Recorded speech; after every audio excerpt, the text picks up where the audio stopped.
In a far-off land on the edge of a forgotten continent, where the lush forests stretched for miles and the mountains towered like the spires of ancient gods, a man named Roderick found himself lost. He was no stranger to the wilderness. He had hunted, fished, and traveled the vast lands as a solitary adventurer. But nothing could have prepared him for the land he now wandered through. A place whispered about only in tales of caution and fear, the Vale of Giants. For days, Roderick had followed the winding path through the dense woods, hoping to reach the nearby village. However, the trees grew thicker, the air colder, and the once friendly sounds of nature gave way to an unsettling silence. It wasn't until the shadows stretched long and the sun dipped low in the sky that he saw it, the massive footprints the size of dinner plates imprinted in the ground. Roderick's heart pounded in his chest. He had heard stories, the tales of giantesses that roamed the vale, towering over trees, their hunger insatiable. No one dared enter the vale, for those who were never seen again. The giantesses were rumored to be carnivores, savage and unpredictable, capable of ripping a person apart with a single swipe of their enormous hands. They were creatures of legends, thought to exist only in myth, until now. His first instinct was to flee, but the forest had grown unnaturally quiet, as though the world itself was holding its breath. The footprints led to a clearing, and as he stepped cautiously forward, his eyes widened in shock. There, standing in the middle of the clearing, were not one, but two enormous figures, both towering, nearly 10 feet tall, their bodies lithe and muscular. Their skin was a deep shade of forest green, their sharp eyes glimmering in the pale moonlight. Long, wild hair cascaded down their backs, and their large, clawed feet left deep marks in the earth. The giantesses stood facing away from him, speaking in a language Roderick couldn't understand.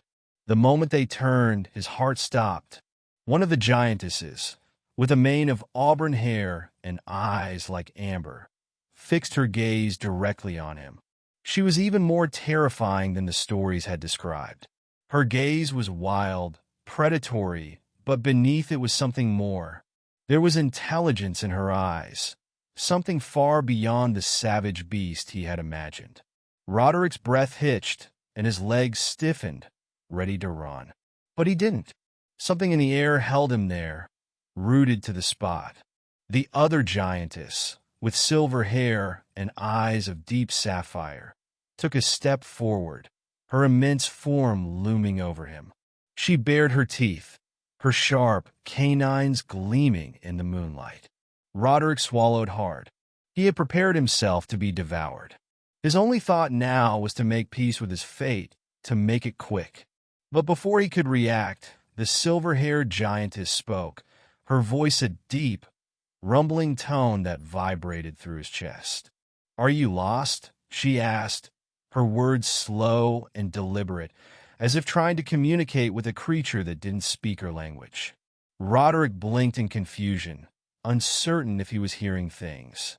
The stories had told him that the giantesses were barbaric, wild, and incapable of speech. And yet here they were, conversing in a language that, while foreign, was not the guttural growls of beasts he expected. I'm just trying to get through the veil," Roderick stammered, his voice trembling. I thought you were going to eat me." The amber-eyed giantess let out a low, throaty laugh that echoed through the trees. "Eat you," she repeated, as though the idea itself was absurd. "Why would we do that? You're far too small for us to even bother." Roderick's brow furrowed. "But the stories, the tales say..." The silver-haired giantess tilted her head. "The stories? Ah, those foolish humans.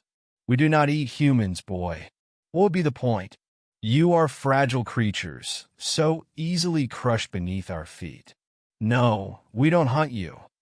We only protect this land, Confusion and relief washed over Roderick in equal measure. He could hardly believe his ears. Protected? From what? The giantess glanced at her companion, who nodded in agreement. From those who seek to destroy it, the amber-eyed giantess said. From the invaders who come with their axes and fire, cutting down our trees and destroying what we cherish. We don't eat humans. We simply keep them away. Roderick's mind raced. Then, why are you here in the Vale? If not to kill? We're not here to kill, the silver-haired giantess said, stepping closer, her enormous form casting a shadow over him. We are here to watch over the Vale, to protect the balance of nature, the creatures, the trees, everything that thrives here.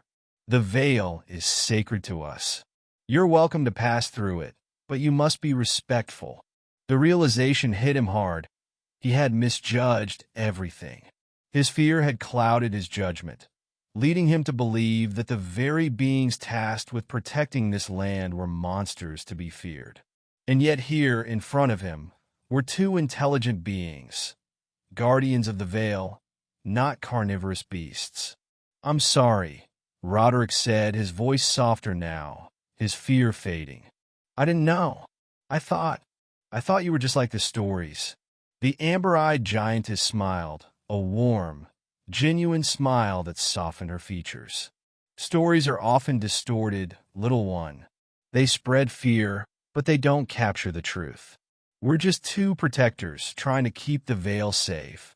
Roderick stood there for a long moment, staring up at the two towering giantesses who now appeared less terrifying and more regal, as though they were guardians of something sacred.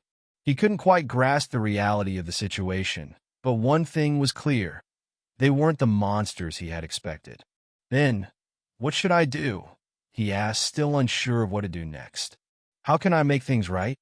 The silver-haired giantess lowered herself to one knee, her massive hands resting on the ground beside him.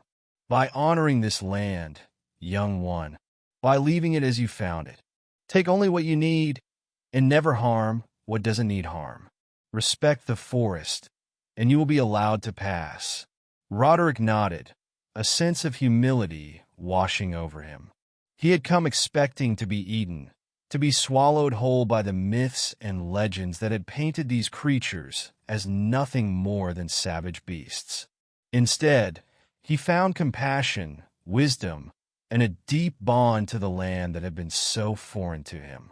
As he turned to leave, the two giantesses stood, watching him with thoughtful eyes. He couldn't help but turn around one last time. Thank you, Roderick said, his voice sincere. Go with the wind, traveler, the amber-eyed giantess called.